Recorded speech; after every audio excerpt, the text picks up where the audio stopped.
Google Flow is now Google's official AI platform. Google Flow has also introduced a new feature called Agent. We mainly use Google Flow to generate photos and videos. Now, Google Flow has added this new feature called Agent. It's a very useful feature. In some cases, you can still generate videos and photos by giving prompts the same way you used to before using Agent, but it also comes with several extra features. In this video, we're going to take a look at the new Agent feature in Google Flow. First, open any browser. After opening the browser, search for Google Flow. Once you search for Google Flow, you'll see a website called labs.google. Open it. After opening it, the first thing you need to do is sign in with your Google account. Once you've signed in, you'll reach a page like this. Here, you'll see the New Project option. Click on it. Once you click it, you'll be taken to a page like this. Here, you'll also see a new option at the bottom called Agent. This option wasn't available before. Right now, it's turned on. If you click it again, it'll turn off. Once it's turned off, you'll get the option to select the model and other settings. If you turn it back on, those options will disappear, and you'll see a different set of options instead. If you want to view the Google Agent in more detail, you'll see a button here. Just click that button, and you'll be able to see more details. Now, there are a few settings we need to configure first. To do that, click the Settings button here. After clicking it, the first option you'll see is Confirm Before Generating. It has two options, Always and Never. If you wanted to ask for your permission before generating a photo or video, select Always. If you choose Never, it won't ask for your permission and will start generating the video or photo directly. I personally prefer setting it to Always. The reason is that generating videos uses your credits. If it asks for confirmation first, you can make sure the prompt looks good before generating the video. That way, your credits won't be wasted. The second option is Image Generation Defaults. Here, it'll ask how you want images to be generated by default. If you mainly create Reels-style content, select 9:16. If you create long-form videos, select 16:9 instead. Next, it'll ask how many photos should be generated for each prompt. By default, it's set to 2, but you can change it based on your preference. Then, it'll ask which model should be used by default. You can set that however you like. I'm selecting 16:9. If you scroll down, you'll find the Video Generation Defaults option. If you create long-form videos for YouTube, it's better to select the 16:9 aspect ratio. If you're creating Reels-style videos, you can choose 9:16. I'm selecting 16:9. Then, it'll ask how many videos should be generated per prompt. You can set it to 1 or 2, but I recommend setting it to 1. The reason is that if you set it to 2, it'll use more credits accordingly. So generate one video first, check if it's good, and then generate the next one if needed. Next, you'll be asked to select the model. The latest model is OmniFlash, so select that. If you want, you can switch to a different model instead. I'm selecting OmniFlash. Then you'll see the Save button. Click on it. Once you click it, your settings will be saved. Next to that, you'll see another option called Agent Instructions. Click on it, and you'll be able to add instructions here. The importance of this is that when you're creating a project, you may want to follow a specific style. For example, you might want to generate only black and white photos and videos for a particular project. In that case, click Add Instructions and enter your instructions here. The advantage of adding this is that you won't have to mention black and white every time you generate a photo. Since you've already added it here, all your photos will be generated in black and white. If you want to add more instructions, click the Add Instructions option and add them. If you want to delete an instruction, click the Delete button here and remove it. Finally, you'll see the Done button at the bottom. Click on it. Once you click it, it'll be saved. As you can see below, Agent Instructions is now turned on. If you want to start a new chat, just click this button here. It'll open a new chat session. You'll also see the 3-line menu here. If you click it, you'll be able to view your chat history and select any chat you want. For now, I'm going to generate an image. I've only asked it to generate a single image. Then, click the Send button. As you can see, the image has now been generated. When I entered this prompt, I didn't specifically ask for a black and white image. The reason it generated black and white images is because I'd already added that instruction here. So if you want to generate more images, you don't have to mention that separately anymore. Just enter the prompt, and it'll generate them in black and white automatically. It doesn't have to be just black and white. You can simply specify in the instructions what style you want, whether it's for images or videos. For now, I'm deleting the agent instructions I've added. After deleting them, I clicked the Done button. So you can add whatever instructions you need there. If you look at this prompt, it's basically the same type of prompt we used before. I simply entered a prompt and it generated 2 images. But the real advantage of Agent is that you can interact with it while generating videos and photos. Now I'm going to open a new page for that. I clicked on New Session, and now we've reached a new page. Now I'm entering a new prompt. In this prompt, I've asked it to generate a UGC-style video for a soft drink. I've also asked it to suggest a few ideas. Before Agent was introduced, it wouldn't give you ideas like this. It would simply generate photos and videos. Once you're done, you'll see the Send button. Just click on it. After clicking it, it'll generate a few ideas for you. Read through them and see which one you like. If you want to make any corrections, just tell it to modify them. Unlike before, you no longer have to go to Gemini or ChatGPT separately to get ideas. You can generate everything right here.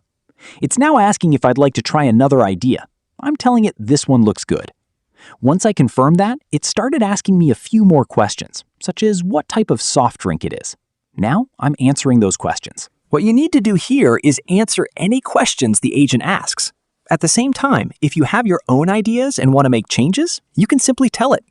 This makes the whole process interactive, helping you reach the final version before generating the video. Now, it's asking me to select a few options. You can choose whichever idea you like. For this example, I'm selecting this idea. It's now asking if it should generate the video. But before that, I want to confirm a few more things, so I'm rejecting it for now. It's actually better to keep the Approve option turned on. That way, the video won't be generated until the idea is confirmed, so your credits won't be wasted. I've now asked it to create a storyboard. It has already generated a storyboard with a few details. You can read through it and let it know if you want any changes. It's now asking whether it should generate a visual grid. I'm telling it to go ahead. As you can see, it has now generated the storyboard images as well. Earlier, you'd have to go to ChatGPT or Gemini, ask for a storyboard prompt, and then create a new prompt yourself. But that's not the case here. You can simply chat with the agent, explain your idea, answer its questions, and reach a final decision together before creating a storyboard like this. Honestly, things have become much easier after the introduction of Agent. This looks good enough for me, so I'm asking it to generate the video. The video has now been generated. Let's just play it once. Get your glow on.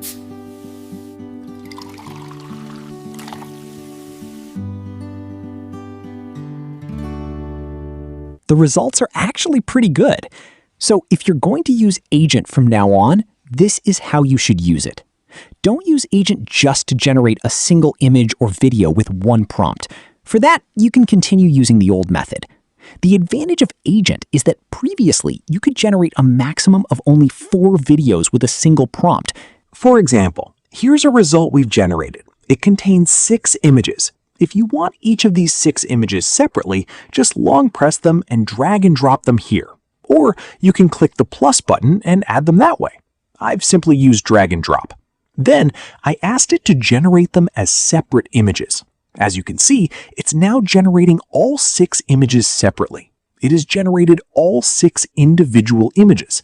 There are a few issues with some of them, but it still generated all 6 images successfully. Here's another scenario. If you want to edit 6 or even 8 images all at once, you can do that too. For example, if you want to convert all the images to black and white, you can do it. Or if you want to increase the contrast across all the images or make any other changes, you can do that as well. Just click the plus button and add all the images you want. I've already added several images. Now I'm simply asking it to convert them all to black and white. As you can see, all the images have now been converted to black and white. So unlike before, you don't have to select and edit each image one by one. Just add them all to the agent and ask it to make the changes. After the images are edited, you'll see a button here. Just click it and you'll be able to compare the original images with the edited versions. Google Flow also has a feature called Collections. You'll see a plus button here. Click on it and you'll find the Create Collections option.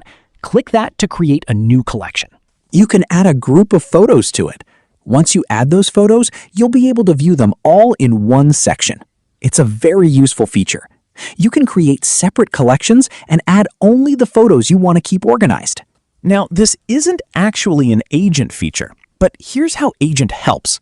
You can simply tell the agent to take all the black and white photos, create a new collection called black and white, and add all those photos to it.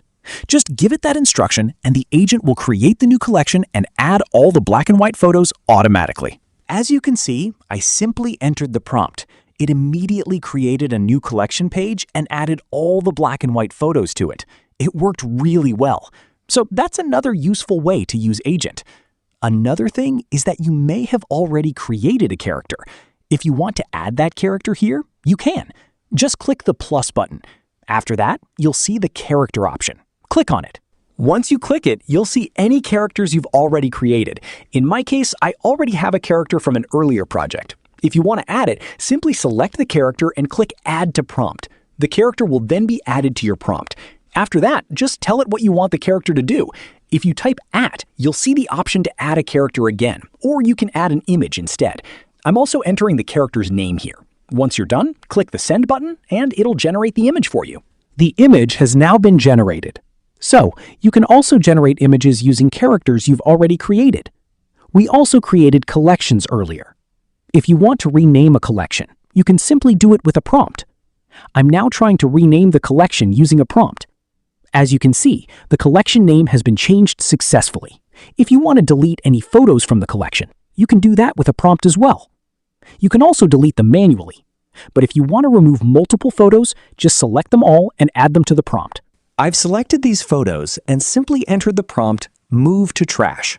As you can see, those photos have now been removed. If you open the trash section, you'll find those images there. Another useful thing you can do here is edit videos as well. You can edit videos normally, or as I mentioned earlier, you can edit multiple videos at once. For example, if you want to add the same ending text to all your videos, just drag all the videos into the prompt. Then enter the prompt describing what you want to display at the end. I'm adding this video here. After adding it, I've specified the changes I want to make. Once that's done, click the Send button. I've added only one video here, but if you want, you can add multiple videos and apply the same change to all of them using a single prompt. The video has now been generated. In the same way, if you want to apply the same edit to multiple photos, just add all the photos and describe the change you want. It'll edit them for you. So this is how you can use the Agent feature in Google Flow. It's a really useful feature, and you should definitely give it a try. If you think I missed any features or useful tricks, just let me know in the comments below. That way, it'll be helpful for everyone else as well. I hope you found this video useful. Please leave your genuine feedback about this video in the comments. And if you enjoyed it, don't forget to like the video and give it a hype as well.